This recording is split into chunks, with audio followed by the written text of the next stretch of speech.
In the early hours of May 17th of 2005, police received a horrific 911 phone call from a woman in a remote cabin in the woods. This was not an area where the local police usually expected to receive calls from. But shortly after arriving, they found one of the most unsettling crime scenes that they had ever come across. This is the case of the Bosleys.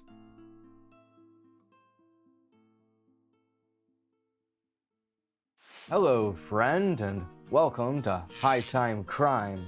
My name's Joel, and on here I specialize in true crime and also doing this.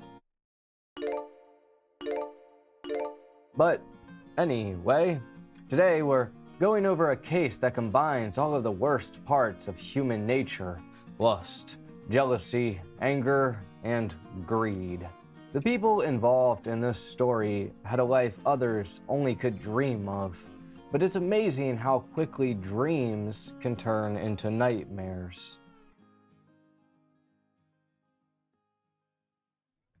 By all appearances, Amy and Bob Bosley were the perfect husband and wife duo, a typical version of the American dream. Amy had grown up in the small town of Alexandria, Kentucky. She was the only child of a working mother and an alcoholic father. In high school, she received pretty good grades, and after graduating in 1986, she enrolled in business management classes at community college. Then, in order to pay for school, she took up a job as a waitress at a local restaurant. It was here that Amy met her future husband, Bob. Bob was a regular at the restaurant, and the two of them had good chemistry. Before long, Bob began visiting the restaurant just to see Amy, and eventually, he asked her out. Now, the prospect of dating Bob was something Amy was excited about. Bob was a young man on the up and up, the type who could provide her the life she only dreamed of. Bob had a fast-growing roofing business and was known for throwing lavish parties on his boat. And Amy found herself impressed by his party-going, rich and famous lifestyle. In 1990, after dating Bob for over 4 years, Amy was happily surprised when he finally got down on one knee and proposed. It was the happiest day of her entire life. But do you want to know one of the unhappiest days of mine? A few years ago, I was playing a game on the computer and minding my own business when all of a sudden in the game I received a message from some random person. I had no idea who they were, but they told me that they got my username off of some website that was selling my information. They knew my real name and a whole lot of other information that I never told anyone. That was a very scary situation. But a huge remedy for it was a pretty simple one. Surfshark is a VPN, or a virtual private network, that'll keep your information private and safe by covering up whatever you do online. You can connect to all the popular websites, change your location, get past restrictions, and much more. Everything you do with Surfshark will be encrypted, so you don't have to worry like I did about getting your information stolen. Surfshark allows you to share one account with your friends. They'll never collect any data on you, and they have a 24/7 support system that's there to help you whenever you need it. If you want to try it out, you can use my code HIGHTIME for an exclusive 4 months, and if you end up not liking it or it doesn't fit your needs, well, they have a 30-day money-back guarantee, so no worries there. Thank you so much to Surfshark for sponsoring this video.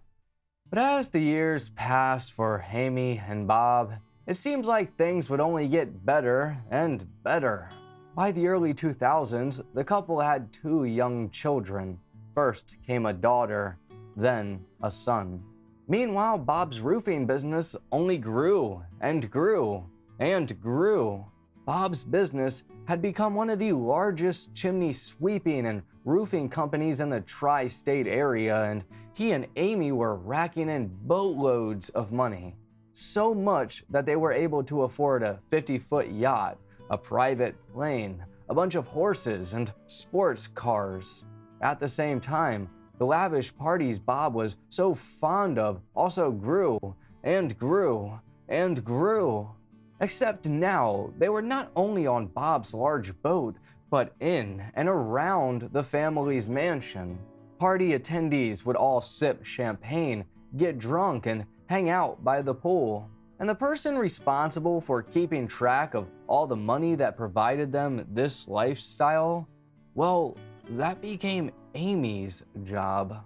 Bob entrusted Amy with doing all of the company's bookkeeping and made her the financial director, which, in hindsight, would turn out to be a mistake, but we'll get to that shortly. Other than the parties, though, the Bosley family led a somewhat typical lifestyle where the kids went to school during the week, the parents worked, and every Sunday they went to church. Amy and Bob were actually very prominent, contributing members of their church. Bob even offered free services to the congregation to help with maintenance and upkeep. And he did it not only to keep up with appearances, but because he was actually a good man deep down, even though he did have his fair share of vices. That's something we'll soon discuss. Now, on top of the other stuff, the Bosleys also liked to go on vacation. One of their preferred places was Lake Cumberland. Lake Cumberland is a reservoir in Kentucky where attendees have access to a nice little body of water and beautiful natural scenery. And for Bob specifically, it was perfect because of his love for boat parties. While originally the place may have been conceived as something for the whole family, Lake Cumberland eventually served as a weekend getaway exclusively for Bob. Here he went back to having extravagant yacht parties with himself and a bunch of other people, including women. But by 2005, Amy began to develop some suspicion about Bob's weekend partying at Lake Cumberland. Frequently, he would party the entire weekend and not even contact her once. At the time, she didn't know for sure what was going on, but she did hear salacious rumors through the grapevine every now and again. Most of these suggested Bob was engaging in some form of cheating. But other than these rumors, the Bosley family appeared to the outside world to be doing perfectly fine. For a brief period of time in 2005, the family's home was a nice cabin in Campbell County. This was only a temporary place to live while they were building their dream home. That was going to be a large house on a 35-acre farm out in rural Kentucky. But before it could ever be built, Amy and Bob's perfect life was about to go out with a bang.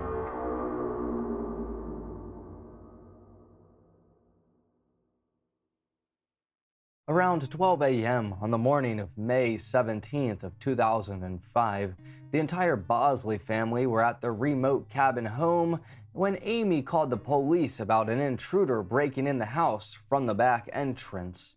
Someone is breaking into our house. Oh my God. I don't know what to do.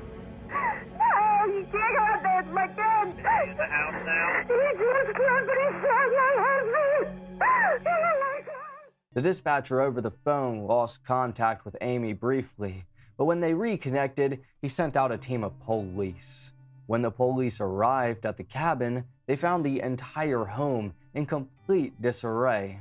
The intruder had since left, but whoever it was had made their mark. All of the cabinets in the house were open, the back door was broken, and glass was everywhere. And upon entering Amy and Bob's room, police discovered the worst of it all.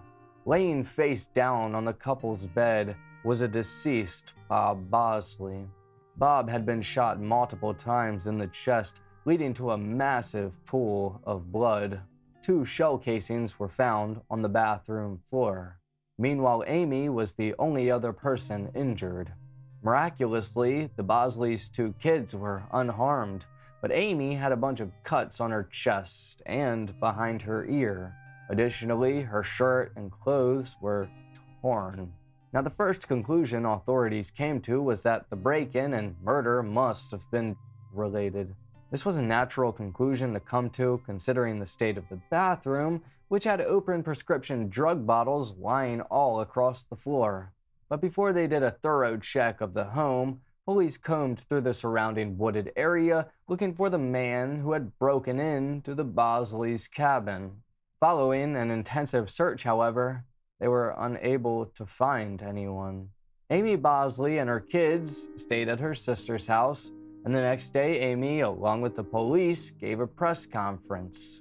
During the press event, Amy said, "We have every faith in the police department and the investigation to find this killer. We are helping the authorities in every way we can. Unfortunately, as of now, all I can remember is that I woke up and was on the floor. I heard shots and I saw a man leave the house." Then the police chief informed the public that they were looking for a white male subject. The suspect had broken in through the back door of the cabin and ransacked the premises. However, because nothing inside appeared to be missing, there was no clear motive for why the person would do this. But anyway, soon after this press event, Amy found herself being interviewed by the police.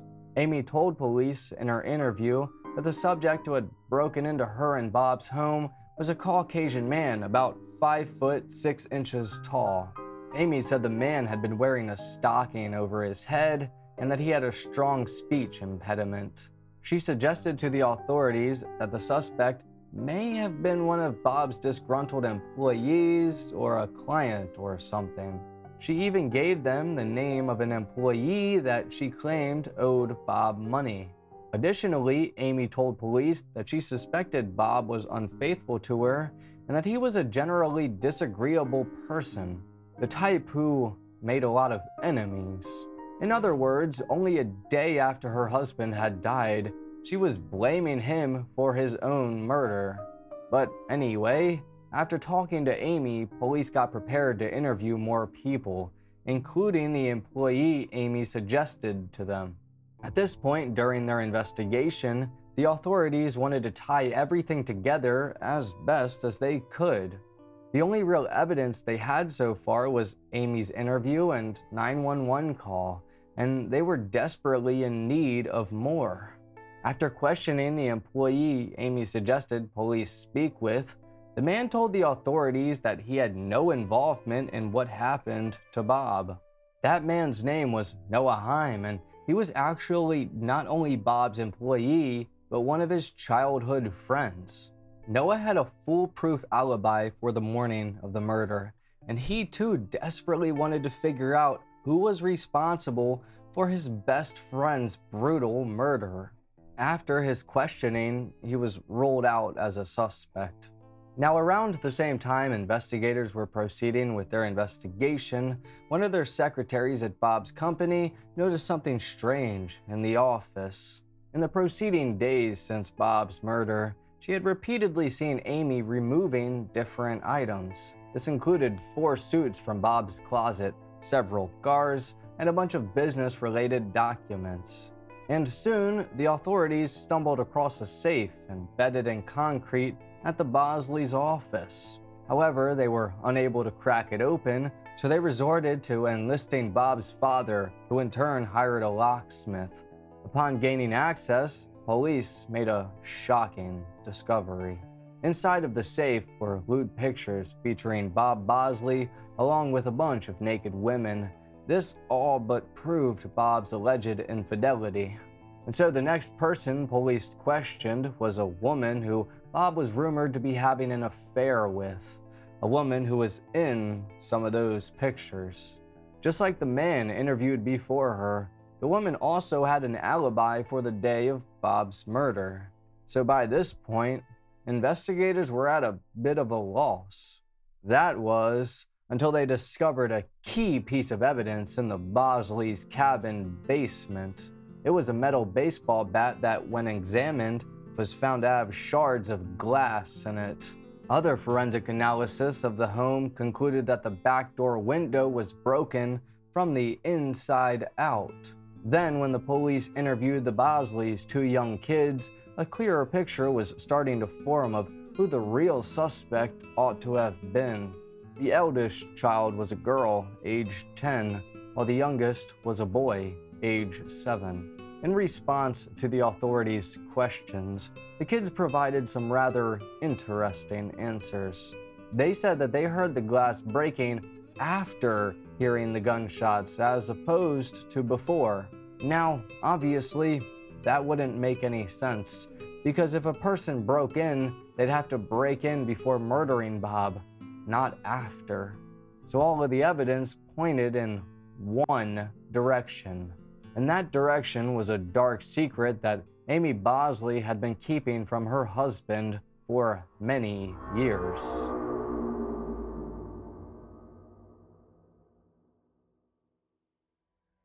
The truth was that long before her husband's death, Amy had begun keeping a secret of her own. In the mail, the family was receiving letters from the IRS, and Amy was intercepting these letters as soon as they came in. She even set up a different P.O. box specifically to do so. Now, as for why the IRS was sending letters, well, that was because the numbers just weren't lining up. Amy was stealing unfathomable amounts of money from Bob's company with faulty accounting. She would do the company's taxes and then fill out checks for the IRS. But instead of sending them, she'd stash them away in her car. And upon getting into contact with the IRS informed investigators that in the 5 years before 2005, Bob's company owed the government $1.7 million in total.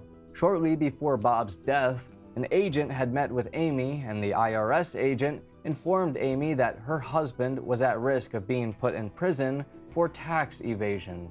For a while, Amy was the only person the IRS was engaging with at all, but eventually they wanted to speak to Bob himself. But in their attempts to contact him directly, Amy would intercept the calls and letters. And then when the agents called to ask her about her husband, she would act surprised that he was so reluctant to talk to them. Soon, she resorted to even imitating Bob over the phone. In the beginning of 2005, an IRS agent called who he thought was Bob, but it was really Amy. Amy was trying to make her voice sound deeper over the phone, but the agent reportedly just thought it sounded like Kermit the Frog. Gotta work on your impressions there, Amy. Meanwhile, Bob Bosley had no knowledge of any of this, of course. And also, unbeknownst to Bob, May 17th was supposed to be the day that the IRS met with him. Instead, on that day, Amy called the IRS and said he couldn't meet with them because he had just been killed. Amy was the one who killed him. On the night of May 16th of 2005, she put the kids to sleep, left the room, and returned to her bedroom. While in the bed next to Bob, she began stressing over the meeting that she had set up for him the following day. She went over all of the possible answers to her problem, but ultimately settled on cold-blooded murder. So after midnight, Amy got out of bed, checked to make sure her husband was now fully asleep, and walked over to the table beside her bed where her purse was. Next, she reached inside of her purse and pulled out a 9mm Glock handgun. She then aimed the gun at Bob's chest and fired multiple times. But suddenly, something unexpected happened. Bob got out of the bed and attempted to snatch the gun away from her. He had gotten his hand on the firearm, but he was already losing his grip. So Amy fired a few more times, and finally, Bob fell back and slumped over the bed. After killing Bob, Amy panicked. She looked on the floor of the bedroom and grabbed a handful of gun shells. But in her frantic attempt to clean up, she left 2 of them on the bedroom floor. The rest she picked up, wrapped around a towel, and put in the washing machine. Once she was done that, she then ransacked her own home and used a metal baseball bat to break the back window. Meanwhile, the kids had since woken up and they were hiding under their blankets, shaking. Amy went up to their rooms and ordered them to stay there. Finally, after creating a realistic-looking crime scene, Amy called the police and gave an acting performance that would make Tom Cruise jealous. Amy did all of this by herself with no outside help. And authorities later found the shells in the washing machine and the baseball bat in the basement. As for the handgun Amy used to kill Bob, well, that was actually provided to them by her own sister. During the morning of Bob's murder, Amy had somehow smuggled it out of her home inside her purse and brought it to her sisters. And later on, Amy's sister found it and contacted the police. So on May 27th of 2005, 10 days after her husband's murder, Amy Bosley was placed under arrest. The following year, on November 2nd of 2006, she then pled guilty and was sentenced to 20 years in prison. But in 2022, she was released a few years early. To this day, the $1.7 million Amy embezzled has yet to be found. Now, in closing, all I'd like to say is that while Bob Bosley was a flawed man, he was still somebody who had a lot of love for his family and friends. In his will, he intended to leave a lot of money to his children, and while alive, he did whatever he could for them. What Amy did to him was brutal and selfish.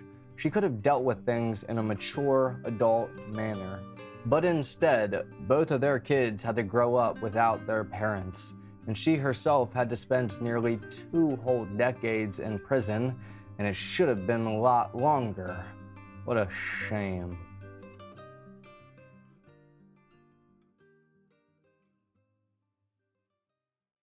But anyways, thank you for watching this episode of High Time Crime. If true crime is your thing, then please like and subscribe because it's all we do. I also have an all-exclusive Patreon if you're interested in that. There's a bunch of tiers to choose from, and the third one allows for you to see a Patreon-only video, and that tier and the second one allow you to have your name at the end of each High Time Crime video. I hope you have a great rest of your day. Take care, friend.